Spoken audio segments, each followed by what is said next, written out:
दोस्तों, आज हम आपके लिए लाए हैं लालची बेटा और टूटते परिवार की कहानी। एक खुशहाल परिवार में बड़ा बेटा और उसकी पत्नी अंदर ही अंदर बहुत लालची थे। वे सबको घर में कंजूसी करने की सलाह देते थे और सबका पैसा जमा कर लेते थे।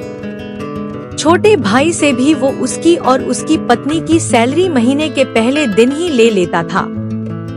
एक दिन बड़े बेटे ने अपने ससुराल जाने के लिए नए कपड़े खरीदे तो माँ ने कहा कि बेटा, तेरे पास पहले ही इतने कपड़े हैं तो और लेने की क्या जरूरत थी। माँ ने कहा कि हमें पैसे की जरूरत है, घर का खर्चा है, लोन की किश्त भी जाती है, हमें थोड़ा हिसाब से खर्च करना चाहिए तथा बचत के बारे में सोचना चाहिए, तभी हमारे लिए सही रहेगा। पर बड़े बेटे को इन सब बातों से कुछ फर्क नहीं पड़ रहा था, क्योंकि उसकी ये पुरानी आदत थी कि खुद चाहे कितना भी खर्च कर ले पर कोई और ना करे। इसलिए उसने किसी की नहीं सुनी और सबको नजरअंदाज किया। जब माँ ने उसे समझाने की कोशिश की तो वो नहीं माना तथा घर में भारी झगड़ा हुआ, जो कि काफी दिन तक चलता ही रहा। फिर छोटे बेटे ने माँ और भाई को समझाने की कोशिश की तो वो सारी लड़ाई उसी पे डाल दी गई। उसे तथा उसकी पत्नी को गालियाँ दी गई, जिस वजह से छोटे बेटे को घर छोड़ के जाना पड़ा।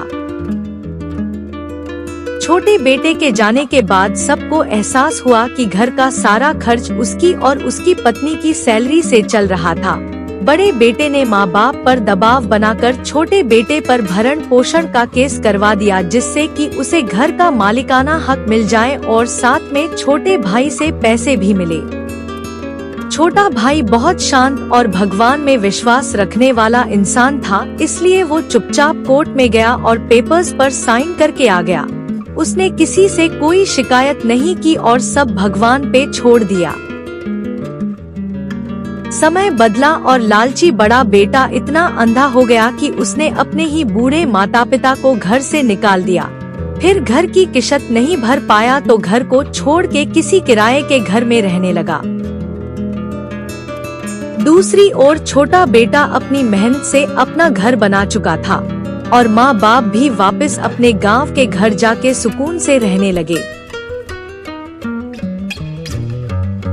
फिर अचानक एक दिन पापा के जन्मदिन के बहाने बड़ा बेटा गांव गया और अपनी खुद की बेटी का नाम लेकर भावनात्मक तरीके से उसकी आर्थिक मदद करने को कहा, पर बूढ़े माँ बाप ने मना कर दिया।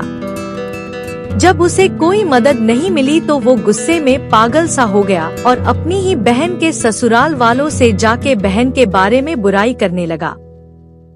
पर कर्मा सबको सजा देता है और ऐसे ही उसको भी सजा मिली और फिर वो शर्मिंदगी से शहर छोड़ के दूसरे नए शहर भाग गया और वह अपनी बेटी पर दबाव बनाकर और भावनात्मक तरीके से उससे YouTube से पैसे कमाने की योजना बनाने लगा, ताकि वह अपनी लालच पूरी कर सके। दोस्तों, इस कहानी से हमें सीख मिलती है कि कभी भी लालच नहीं करना चाहिए।